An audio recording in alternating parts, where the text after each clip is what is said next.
around. But though it was true that many Venetians spoke English, she was afraid she'd find herself seated next to strangers with whom she couldn't begin to converse. Still, the excitement of the trip had outweighed the fear. "Thank God. I thought you were going to try to weasel out tonight," he told her. Me? Weasel out? Not on your life. Of course, she was lying. She'd been thinking of doing exactly that, until darkness had fallen, the music had begun, and the sheer vibrance of the evening had awakened a spirit of total, devil-may-care adventure in her. Surely there would be someone with whom she could talk, dance, and while away the hours. "You're smashing, by the way," he told her. She walked from the window and dipped a curtsy to him. "Thanks."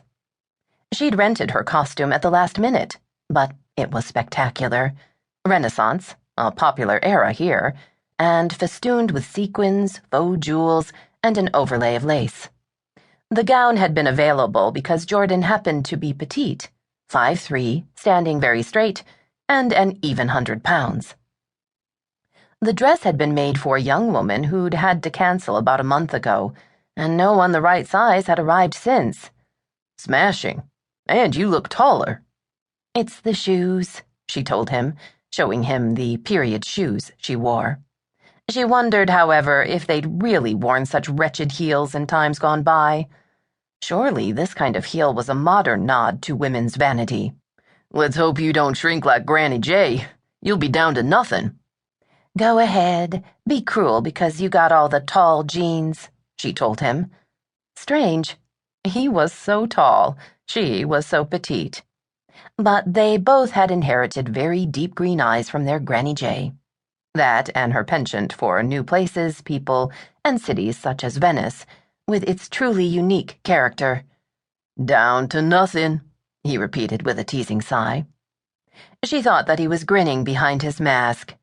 "Can you walk in those?" I practice in heels a lot," she assured him. "It's the only way to see over counters, and manage to climb up on a bar stool when necessary." "Hey, you two, let's get going. It's late." Cindy, dressed in black Victorian mourning, came to the doorway. Like Jared, she was tall. "Jordan, great shoes. Maybe people won't think you're my child tonight." Jordan groaned. "Cindy, you're going to torture me too?" "Torture you? I'm only 5 years older, and people ask me if I'm the mother." She shuddered. "You're both smashing," Jared said. "Two of the greatest beauties. There, that's said and done. Now, shall we go?" A few minutes later, they passed through the centuries-old lobby of the gracious hotel. Even the bellmen carried masks, and everyone greeted everyone. It was a night for compliments, fun, and eternal smiles. They left the hotel and came out on the walk before the canal. The pavement was thronged. People jostled people, and apologies were given in dozens of different languages. Jared, tall as he was, craned his neck to see over the people. Water taxis, vaporettos, and gondolas all used the docks in front of the Daniele, and the place was simply packed. "Girls, wait here just a minute. Our launch might be around the other side," Jared told them. With a sweep of his cape, he walked away. Jordan and Cindy moved toward the canal, away from the stream of pedestrian traffic, and waited while Jared went off to find the private launch, which was to bring them to the ball.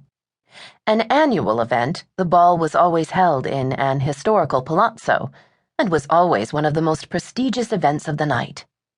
Jared's surname was Riley, just as Jordan's, but his mother had been a Genovese. Loving all things Italian, he had become the Venetian rep for a major American travel firm. He spent almost as much time in Italy now as he did in the States. His Italian was excellent. Jordan wished hers was better. A man jostled her, paused, tipped his hat, and went into a long apology. Having no idea what he was saying, she smiled and nodded and told him, "Prego, prego." Literally, "I pray you" in English. It was, in Italian, a catch-all for almost anything. He smiled, tipped his hat again, and went on. "I'm going to have to keep a good eye on you all night," Cindy told her. "That rat was trying to pick you up." "Cindy, that was mean. How do you know he was a rat?" Cindy laughed, shaking back her long blonde